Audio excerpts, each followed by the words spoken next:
Et salut à tous, c'est Radcraftman pour les Rato Gamers. On se retrouve dans une nouvelle vidéo. Une vidéo Scratch, un tutoriel pour apprendre à faire un jeu vu de dessus. Avec des collisions et un personnage qui se déplace. Donc, ben voilà. Donc pour ça, vous allez avoir besoin de Scratch, donc offline ou online. Moi personnellement, j'utilise la version online. Et c'est tout ce dont vous aurez besoin. Donc commencez par ouvrir Scratch. Ensuite, vous créez un nouveau projet que vous allez renommer comme vous voulez l'appeler. Donc tuto en l'occurrence. Vous supprimez le chat Scratch dont nous n'avons pas besoin et vous créez tout de suite un nouveau lutin qui va vous servir de personnage. Vous vectorisez. Hop, un petit carré que vous allez faire. Shift pour faire un carré, un vrai carré et pas un rectangle. Ensuite, vous zoomez bien, voir bien le caler par rapport au centre, ça va être important par la suite. Ensuite le script, donc comme d'habitude, le petit répéteur indéfiniment qui va bien. Ensuite si alors, si la touche flèche oppressée, donc on va d'abord faire les déplacements vers le haut. Donc notre personnage va déjà s'orienter vers le haut, donc à 0, voilà. Puis avancer de 4. Donc là, normalement, notre personnage pourra avancer vers le haut. Ensuite, on va faire les autres déplacements. Mais ne faites pas en même temps que moi, car là, je vais faire exprès de faire une erreur. Pour vous expliquer après pourquoi ne pas la faire, justement. Donc, si flèche bas pressée, par exemple, il va s'orienter vers le bas, donc à 180. Et donc là, si on commence, si j'appuie sur le haut, il va vers le haut. Et si j'appuie en même temps sur le bas, il reste bloqué. Et voilà. Donc c'est pour ça qu'il ne faut pas faire ça. Vous allez mettre un répéter jusqu'à non flèche oppressée. Donc là ça va nous permettre que tant qu'on n'a pas arrêté d'appuyer sur la flèche haut, il va faire que ça et rien d'autre. Enfin rien d'autre qui sera dans le même répéter indéfiniment. Ensuite on fait 6 flèches bas pressées, flèche bas pressée et du coup 180. Et vous faites ça pour les autres contrôles. Donc là hop, on a notre personnage qui peut avancer dans toutes les directions, c'est parfait. Ensuite, on va faire les collisions, donc nouveau lutin, hop. Quand ça est cliqué, il va juste, tout simplement, lui, il aura presque rien. Il va se montrer, important par la suite. Puis, aller à 0, 0, donc aller au milieu. De façon à ce que ce qu'on voit dans nos costumes sera égal à ce qu'on voit dans notre aperçu. Donc hop, on fait une maison par exemple ici. Ça, enfin une maison. Voilà, donc là il va à 0, 0. Et donc là, pour l'instant, on peut le traverser. Donc ça c'est pas ce qu'on veut, puisqu'on veut que ce soit rigide. Donc on va dans celui-ci, hop, nouveau répéter indéfiniment. Avec un si alors. Dans le si alors, on va mettre si il touche le lutin 2. Voilà, et là il va avancer de moins 4. Moins 4 car là on a mis 4. Si on aurait mis 5 à la place de 4, il aurait fallu mettre moins 5. Bref, voilà. Donc là, il a des collisions avec les murs. Ok, jusqu'à là, ça va. Ensuite, on va faire un nouveau lutin encore qui va servir de porte. Parce que ça va représenter une maison. On pourra donc rentrer dans la maison. Donc on vectorise, hop, hop, on fait notre porte.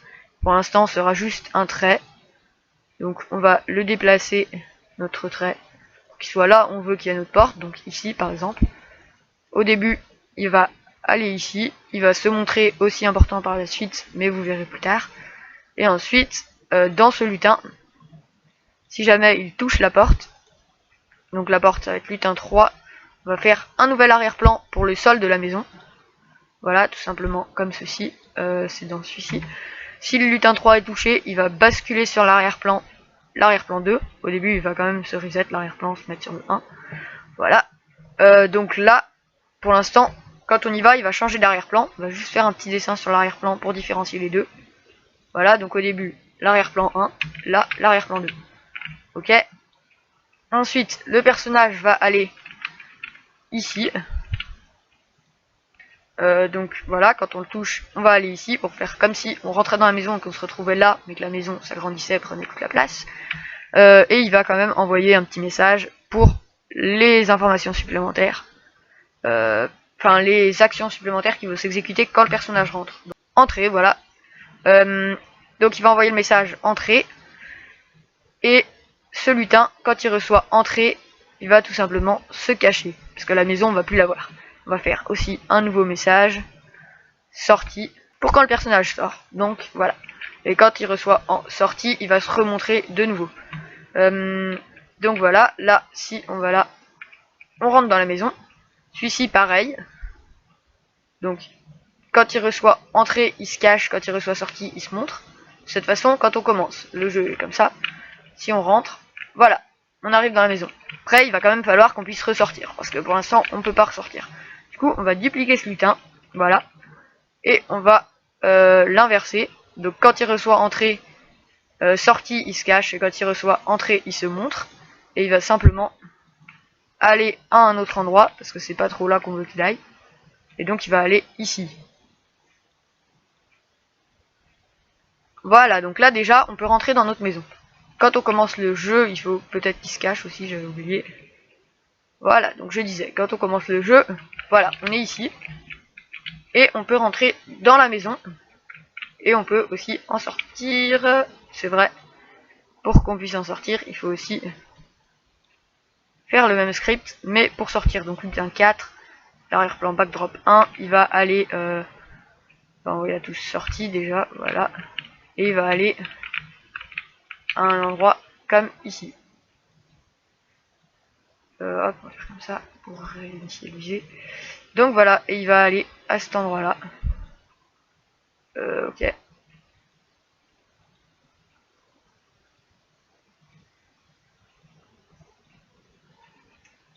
Voilà, donc là normalement on rentre, on sort, on rentre, on sort, on rentre, on sort, on rentre, on sort, etc. Et du coup, on va faire une autre chose, parce que pour l'instant, quand on rentre, il n'y a rien dans la maison, mais on pourrait mettre des meubles, et il faut pas...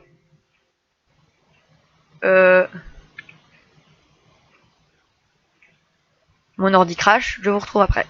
Oui, génial, après ce plantage d'ordi, j'ai tout perdu, ou presque. Du coup, je vous refais, enfin en fait, je vais prendre un autre projet que j'avais fait tout à l'heure. Oh tiens, j'ai un message depuis 2 secondes. Voilà, il s'agit de Minecraft Survie. En fait, c'est le même, mais dans un ancien tuto que finalement je ne ferai pas, puisque c'est le même, mais juste que je le refais. Parce que voilà, j'avais fait des petites erreurs. Enfin non, mais j'avais fait des petits fails. Enfin bref, du coup, je vais juste supprimer ce qu'on n'a pas encore vu pour le refaire avec vous. Donc là, on va supprimer ça.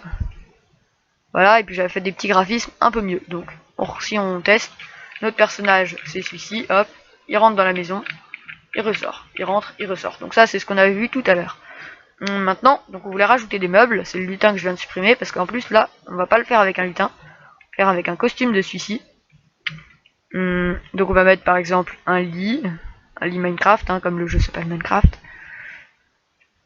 On va pas le faire trop grand non plus. Voilà, un lit Minecraft. On va faire des murs pour notre maison, donc gris par exemple. On va faire une pièce dans la chambre, une chambre. Voilà. Puis une autre pièce ici. Waouh, waouh, waouh, waouh, waouh. On va arrêter le jeu. On va arrêter le jeu. On va le faire basculer. On va le faire changer de costume, celui-ci, au lieu de cacher et montrer. Comme je vous avais mis tout à l'heure. Donc là, entrée, il va être costume 2. Là, costume 1. Au début aussi costume 1. Donc là, si on commence le jeu, tout est normal. Hop, on rentre. Et là, magie, on a des murs qu'on ne peut pas traverser et un lit qu'on ne peut pas traverser. Donc voilà, ça c'est ce qu'on voulait, donc c'est parfait. Je vais juste faire des WC, voilà, comme ça notre personnage peut aller au WC. Ok, ça sert à rien, mais c'est pas grave. Et puis voilà, donc je vais sauvegarder quand même. Donc voilà, bah, c'est la fin de ce tutoriel. Je vais juste regarder encore une fois ce qu'on a fait.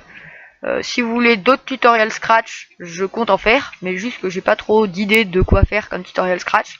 Si vous avez des problèmes, n'hésitez pas à me demander, soit en commentaire YouTube, soit en commentaire sur mon profil Scratch, donc Redcraftman, ou bien scratch.mit/user/redcraftman. Redcraftman, REDCRAFT-man, comme sur les miniatures des vidéos, enfin de mes vidéos. Donc voilà, on peut rentrer, sortir, rentrer, sortir, rentrer, sortir, rentrer, sortir, rentrer, sortir, rentrer. Donc voilà. Et puis du coup, ben c'est la fin de cette vidéo. Et on se retrouve bientôt pour une nouvelle vidéo. Allez, salut!